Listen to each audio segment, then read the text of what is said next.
so on this talk we're going to have a look at epistemology. We're going to be looking at empiricist criticisms of Descartes.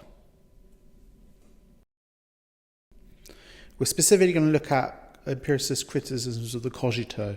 If you can't remember, the cogito is Descartes' famous claim, cogito ergo sum, I think therefore I am, or I am, I exist. What possible problem could anyone find with this? It seems perfectly reasonable and logical, and as we know, Descartes' claim, thought logically requires a thinker, seems a priori true. We're going to have a look at why empiricist thinkers like Hume would deny this. So what's the objection to the cogito? Effectively it says, if we strip away the properties of conscious experience, there is nothing left over that's the substance of those properties. This might remind you of what Berkeley said about objects in the external world. If we strip away the properties of those objects, all we have left is nothing. Objects are bundles of ideas. Effectively, Hume is saying the same about the mind, or at least he's saying that it's logically possible that that's true of the mind. Think of a bundle. Once you take away each item of the clothing in that bundle, there will be nothing left. They can come together, the clothes, they can form certain things, they can form certain images, aggregates if you like, but ultimately there's nothing that they belong to as a whole apart from the aggregate of them together. Okay? This is something that we're going to look at in philosophy of mind. It's called the category error, and what I mean by that is it's effectively Hume's claim about the problem of Descartes' theory. The category error claims that sometimes we think there's something over and above a set of things that together make something up. Think of how you might understand a basketball team. And when you speak about a basketball team, you might almost think of it as this entity that exists. But in fact, a basketball team really is just a bundle of things. It will include the players, it will include the coach, it will include the fans, and it will include the uniform. It will have a name and a logo. But you have to remember, all of those things change. The players change, the coach change, the fans change, the uniform changes, the name changes, and the logo changes.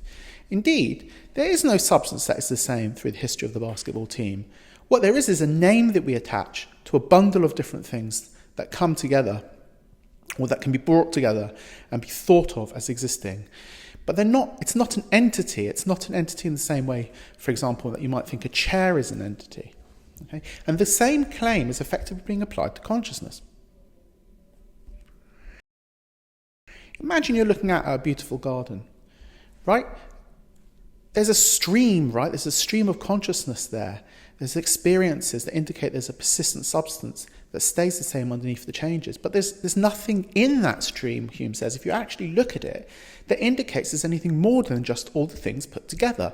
There's your sight, your smell, your touch, your sensations, your ideas. But if you strip each one of those away, you're not going to be left with a subject, a substance. There's nothing underneath them all. It's almost like a river, if you like.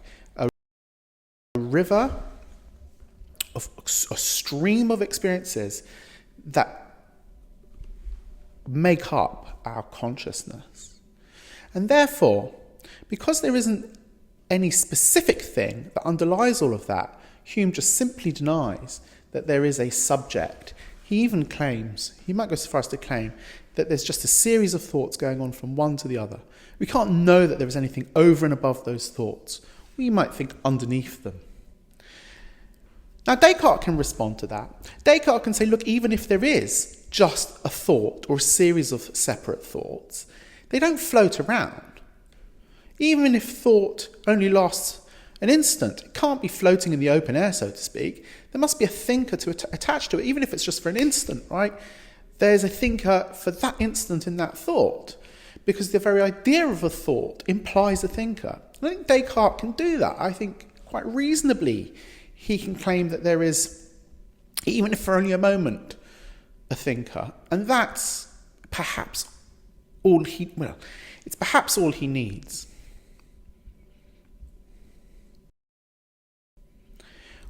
what's Hume's claim here? What's the other thing that's going on? Well, Hume says there's a confusion between what we might call numerical identity and qualitative identity, and I want to explain that to you. Numerical identity is the identity of the same thing over time. If you look at the photo there, on the top left, you will see a can, a red can, with some scribbling on it. That can, let us say, will be the same can in 5 minutes. That is what we call numerical identity. There's the one can and it's identical with itself. But we also have something called qualitative identity. This is the identity where things share exactly the same qualities. If you look underneath, you've got the two blue cans. They're not the same can, they're numerically distinct, but they're qualitatively identical. Now, Hume claims that in our experience of the world, we may see numerical identity for a few seconds, but whenever we look away and then look back, all we'll ever have is an experience of qualitative identity. If I look away from that red can for a couple of minutes and come and look back at it, I have nothing there which says that is the same can. For all I know, it could be a qualitatively identical can. Indeed, Hume's claim is you can't therefore know a priori, you can't know from reason alone that you have a permanent existing substance underneath all your experiences. Hume's not denying that there might be, he's just saying you can't know that a priori. And if you can't know a priori, then the concept of it must be confused in some way. So, and the important thing here is we're not just talking about, as we know, substances in the world, we're talking about mental substances. Hume is making the point that we see our mind as equivalent to a subject, in the same way that the can is a subject. And we think of the mind as a separate substance. We see our mind as a mental version of numerical identity, but indeed there is no idea that matches it. Indeed, the idea of such as it is a confusion. Empiricists, when they want to deny a particular idea, they don't say that that we don't have it. Rather, they say the idea itself is confused. Indeed, Hume will do this with God. Hume's claim, if we look at it, isn't that we don't have an idea of God, it's rather that the idea of God is confused. And when you look at philosophy of religion, and you look at the concept of God, indeed that is the thing we look at.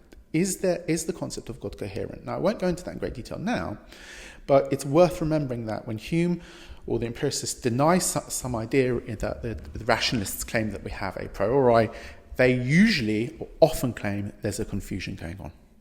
See you next time.